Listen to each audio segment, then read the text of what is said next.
What's up, guys? Welcome back to the review space, and today we take a look at a Manga Spawn Ultra action figure, and his name is Cyber-Violator. Ooh, let's begin! Oh yeah, look at this beast. Look at the size of this packaging. Man, it's very bulky. Alright, well, this is gonna be another one of my Spawn figures that I found, sealed. I was able to purchase it for $5. They're from the 90s, classic action figs. Yes, it's Manga Spawn. Alright. Manga is basically comic books in Japan. Japanese comic books. And basically what they did was they kind of made a Spawn manga version, of the, you know what I'm saying, like Todd McFarlane Spawn comics for the Japanese market. And they ended up also making action figures. And one of them is the Cyber-Violator. Oh man, he looks pretty cool. Very large looking figure too. Very bulky, and we'll open it up a little bit later, so don't even worry about that. This is the carded form, and look at that. It's massive. I love the design though. You know what I'm saying? I love the design of the card, the graphics. Basic green, very kind of like a lime green.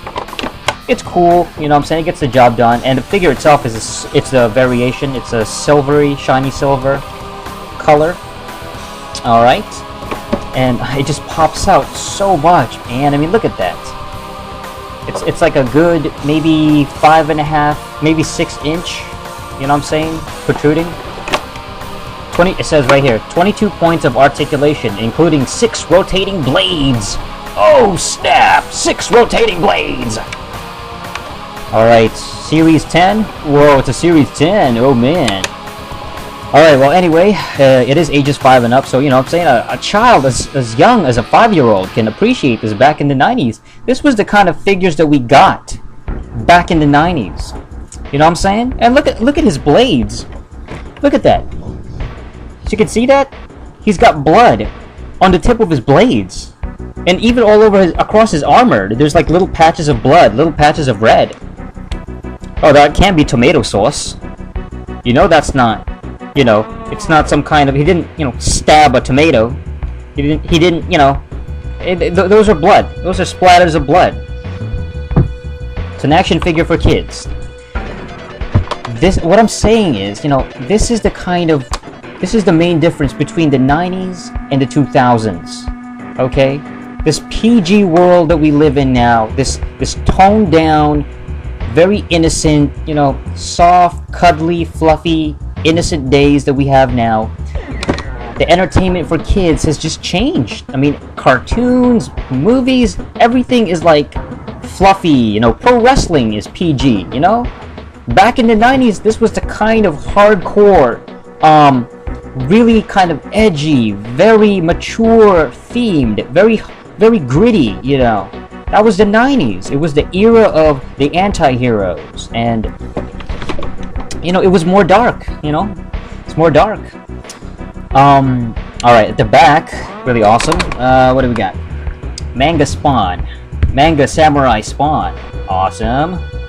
Yeah, okay, so the left side are the Manga Spawn characters. So you got Manga Samurai Spawn, Manga Cyber-Violator, Cybertooth, Cybertooth, Manga Overkill. Overkill looks really cool. Manga Freak. Oh, the Freak. And Manga Dead Spawn. Oh, Dead Spawn looks really cool. Alright, what else we got here? Look at this. Available June 1998. Oh my goodness. Kiss. Oh, that's right. McFarlane Toys. They made Kiss action figures. Kiss Psycho Circus. Alright. So some Kiss. They actually look pretty cool. I think the figures were probably even more popular than the actual music of the band at that time. The Mummy, the Phantom of the Opera, Sea Creatures. Oh, monsters. Legendary monsters. Yeah, Frankenstein and stuff like that. Alright, and here is the profile card of Spawn. Manga Cyber-Violator. An indestructible violator of death. He is the front line of evil sent by the Temple of Darkness to counteract the power of Manga Dead Spawn. He is the mutilating machine of mayhem, shredding skin and cyber tissue from all that stands in his way. Shredding skin and cyber tissue, wow! He sounds really dark. Blades on head rotate completely around. Head pivots side to side. 22 points of articulation. Jaw moves up and down. Marvel... Oh, I almost said Marvel. McFarlane Toys, Collectors Club. There's even a phone number. 1-888-99-SPAWN.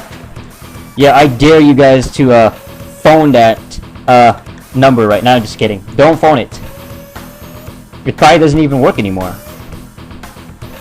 What year did this came out in 1998? Yeah, so it's from 98. Wow. Oh, man, that is some classic figures right there, man. Look at that. I love it. Alright, so that's it for the carded form of Cyber-Violator. So, what are we waiting for? Let's open him up. Take a closer look. This Manga Spawn Ultra Action Figure. Alright guys, so now I've opened up Cyber-Violator, you know what I'm saying? And this guy is huge, man. He's like about a foot tall. Yeah, about 12 inches, maybe 11 inches. Massive. He just towers over the other action figures. Oh man, this thing is a mammoth. But yeah, these Violator figs tend to be this large.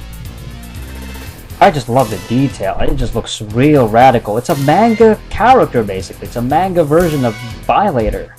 He's a cyborg, metallic, robotic animal. Or creature. Whatever. Villain. Alright, so first of all, let's take a look at articulation. Let's get that out of the way. Supposedly there's like 22, I think. I think that's what they advertised. 22?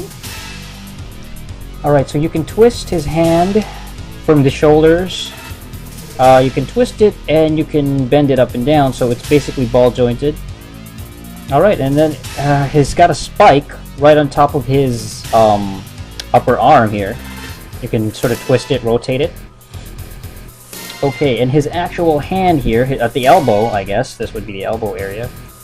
You should be able to, yeah, you can bend it. So it's bendable. From his hand here at the wrist, starting at the wrist, you can rotate it, and you can also move it. You can bend it. So there you go. From his mouth, move it up and down, bend it. You know what I'm saying?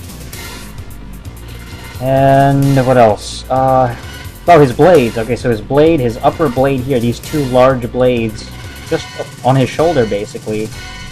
You can move it up and down. And then he's got these other blades here, like around his face. Should be able to rotate them. So 1, 2, 3, 4 blades around his face. They are supposed to be rotatable, but or is that even a word? At least these two do. You know what I'm saying? The one right on top of his head. And then he's got this bigger one here. I don't know if you can move it. I lost count already, but his legs, you can move it back and forth like that, so he's kind of stepping forward. At the hips, I guess this hip area. And what else? And you should, yeah, you can bend him at the knees like this. Bend his knees. Alright. And from his foot, from his foot here, you can actually move it. You know, you can bend it, so yeah, a lot of articulation than what you would expect from a bigger action figure. Pretty sweet. I mean, it is a really ridiculously bulky type of figure, but he's actually kind of skinny, so there should be enough room in your like shelf to put this guy. His legs are kind of bent though, warping because of, you know, years of being inside that box. You know, basically in that freaking being packaged for so long that his left leg has become kind of bent. I like the color. I mean, it's a kind of a shiny grayish color, pretty much like a silver coat of paint. There's like little spots of red, little spots of blood, especially like on his spikes here, and on his mouth, his teeth. Little spots of blood. You know, I just love the blood splatter. And then you have the bigger spikes with the bigger blood splatter there. So kind of a gore type effect. It's really kind of cool. And keep in mind that this figure is accessible for kids, you know, like 5-year-olds. So, I mean, how many blood-splattered figures will you find nowadays, at this day and age, this amount of detail, this ferocious-looking character, for like a PG, you know, little kid, like 5-year-old demo? can't really find that. The backside, actually very skinny. He's a very thin figure, you know, it's like a skeleton basically. So he might be tall, but he's very skinny. Little details, like he's got these little, like, you know, just like this thing here on his shoulder, just a little rotating, almost like a tire, you know what I mean? Yellow eyes right on his face, you know, I'm sizzling. Sharp teeth, really long, elongated lower jaw. This guy has an incredible underbite, it's ridiculous. And he has actually pretty good balance considering he's such a tall, lanky figure. As long as you actually pose him correctly. Yeah, I mean, he just kind of stands up like that. And then you can even put other figures, other characters on top of him. So, very, very cool. I'm definitely digging it. Yeah, it's a Manga Spawn character. I mean, I don't know how common these characters are. I heard that they were not as common, you know, they weren't as, you know, because it is the Manga Spawn, and Manga Spawn was the Japanese kind of version of Spawn, so probably the figures themselves probably weren't as common, but I'm not so sure. Regardless, it's an awesome figure. It's definitely a mammoth colossus type. I think it's a must-have for any Spawn fan. You know, it's definitely worth checking out just for the sheer, like, coolness of the figure. You know, it just looks so different.